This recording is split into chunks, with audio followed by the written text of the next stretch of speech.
In this video, we will discuss about the characteristic as well as the operation of diode rectifier circuit. In general, a rectifier circuit is the first stage in the process of converting AC signal into a DC signal in the electronic power supply system. The power supply of an electronic system is a group of circuits that convert the AC source provided by the wall outlet to DC energy. Let me share a bit of history. Early power supplies used vacuum tubes to rectify AC signal, and these tubes wasted a huge amount of power. Hence, with the development of the PN junction diode in 1950s, researchers developed diodes that could withstand high current values and heat that produced by these currents. A linear power supply can be divided into three circuit groups shown in the picture. The AC input is applied to a rectifier that converts the AC to what is called pulsating DC.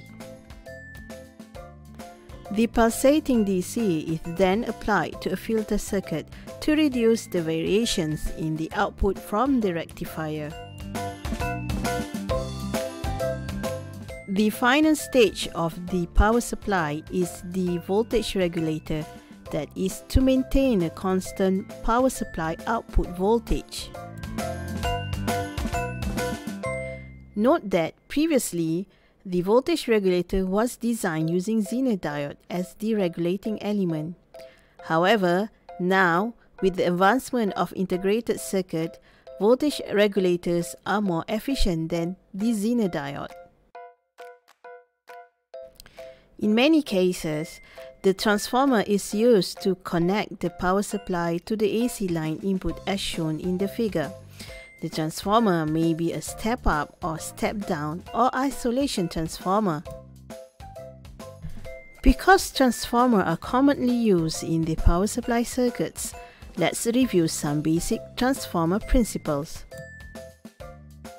A transformer consists of two windings, called the primary and the secondary. The input to the transformer is applied to the primary and the output is taken from the secondary. A transformer is made up of inductors that are in close proximity to each other but not connected electrically. The alternating voltage applied at this primary induces an alternating voltage in the secondary, but at the same time, both primary and secondary are electrically isolated, which means no actual current is transferred between the two circuits. The turns ratio of a transformer is the ratio of the number of turns in the primary to the number of turns in the secondary. Hence, N1 over N2 is equal to Vp over Vs. Here, the Vp and Vs are the voltages at the primary and secondary respectively. There are three types of rectifier circuits: the half-wave, full-wave, and bridge rectifier. Of the three, the bridge rectifier is the most commonly used. The half-wave rectifier is simply a diode that is placed in series between the transformer and its load. Here is the basic operation of a half-wave rectifier. Let's assume the diode is in its ideal condition, which means when it turns on, the diode is substituted with short circuit. Note that diode only allows current flows in one direction.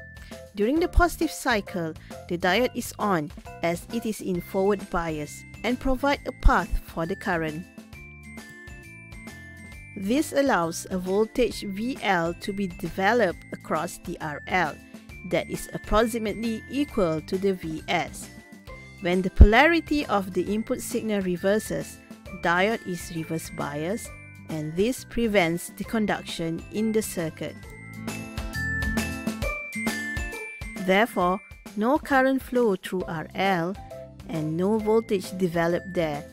Hence, the Vout is equal to 0 and the voltage across the diode is equal to Vs. The half-wave rectifier eliminates either the negative or positive alternation of the input, Vs. For example, the output from a positive half-wave rectifier is a series of positive pulses. Meanwhile, the output from a negative half-wave rectifier is a series of negative pulses. The only physical difference between the two is the orientation of the diode. Let's look at when the diode is represented with piecewise linear number 1. To turn on the diode, the voltage supply Vs must be greater than the V gamma, otherwise the diode remains off. Which means, as long as Vs less than V gamma, the diode will be non-conducting and the Vout will be equal to 0. In this case, we can write ID equal to Vs minus V gamma over R, and Vout is equal to IDR, or Vout equal to Vs minus V gamma. In general, when the diode is cut off and non-conducting, no voltage drop occurs across resistor R. Therefore, the entire input signal voltage appears across the diode. So, the diode must be capable of handling the peak current in the forward direction and therefore sustaining the largest peak inverse voltage, PIV, without breakdown. Hence, for the half-wave rectifier, the PIV will be equal to Vs for ideal diode condition and PIV equal to Vs minus V gamma for the piecewise linear number 1 model.